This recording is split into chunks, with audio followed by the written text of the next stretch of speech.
महाराष्ट्र में केंद्रीय अमित शाह के दिए एक बयान ने बिहार की नर्म पड़ी सियासत को दोबारा गर्म कर दिया है।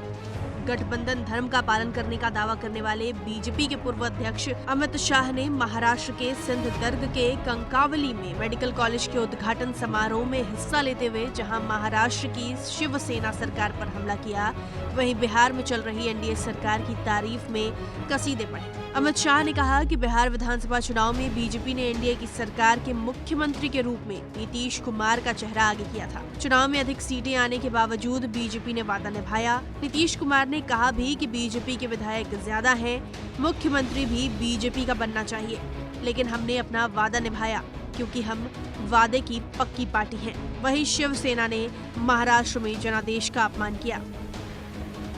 जनादेश क्या था? जनादेश था मोदी जी और देवेंद्र जी के नेतृत्व में यहाँ भारतीय जनता पार्टी और शिवसेना की सरकार, जो कहते हैं कि हमने वादा तोड़ा है। मैं इनको याद कराना चाहता हूं, भैया हम तो वादे पर खड़े रहने वाले लोग हैं। इस प्रकार के सफेद झूठ नहीं बोलते।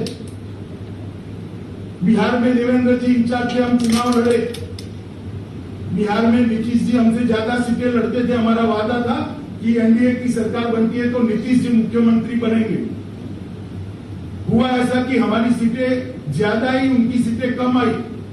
नीतीश जी ने राजनीति के हिसाब से कह भी दिया कि आप भाजपा का मुख्यमंत्री बनाइए, आपका अधिकार है क्योंकि आपके एमएलए ज्यादा चुनकर आए। परंतु भारतीय जनता पार्टी के नेतृत्व ने निर्णय किया, प्रधानमंत्री जी ने निर्णय किया कि भारतीय जनता पार्टी वादे से नहीं मुकरती है और राजनीतिक अब अमित शाह के दिए इस बयान का जहां बीजेपी और जेडीयू समर्थन कर रही है, वहीं आरजेडी और कांग्रेस के नेता जल्द सरकार गिरने की भविष्यवाणी कर रहे हैं।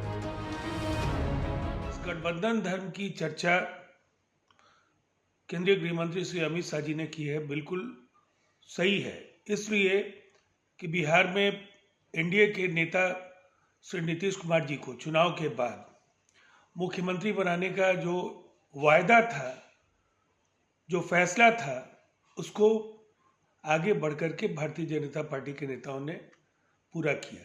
जहां तक महाराष्ट्र का सवाल है, गठबंधन की जो अंदरूनी तस्वीर थी, निसंदेह उसका नुकसान वहां की जनता को भुगतना पड़ रहा है। इसलिए कि जिन परिस्थितियों में भी शिवसेना को कांग्रेस और एनसीपी के साथ मिलकर महाअघाड़ी की सरकार बनानी पड़ी, निसंदेह विरोधाभास का जो असर है, जो विचारधारा का जो द्वंद्व है, अब वो कहीं ना कहीं महाराष्ट्र सरकार के फैसलों में दिखने लगा है और जिसका सबसे ज्यादा नुकसान वहां की जनता को भुगतना पड़ रहा है। देश के गृह मंत्री अमित शाह जी ने अपने ट्वीट के माध्यम से स्थिति स्पष्ट कर दी है कि नीतीश कुमार कम सीट लाने के बावजूद भी भारतीय जनता पार्टी के रहमो करम पर बिहार के मुख्यमंत्री बने हुए हैं। और हमने लगातार, और हमारी पार्टी राष्ट्रीय जनता दल ने भी कहा है कि नीतीश कुमार भारतीय जनता पार्टी की अतिवादता सहन करने के लिए मजबूर है। अमित शाह जी का बयान आने वाले कल की राजनीति को रेखांकित करता है और मेरा मत साफ है कि ये सरकार अब जो है ज्यादा दिन नहीं चलेगी और उल्टी गिनती शुरू होने का संकेत देश के गृह मंत्री ने स्पष्ट तौर पर दी है।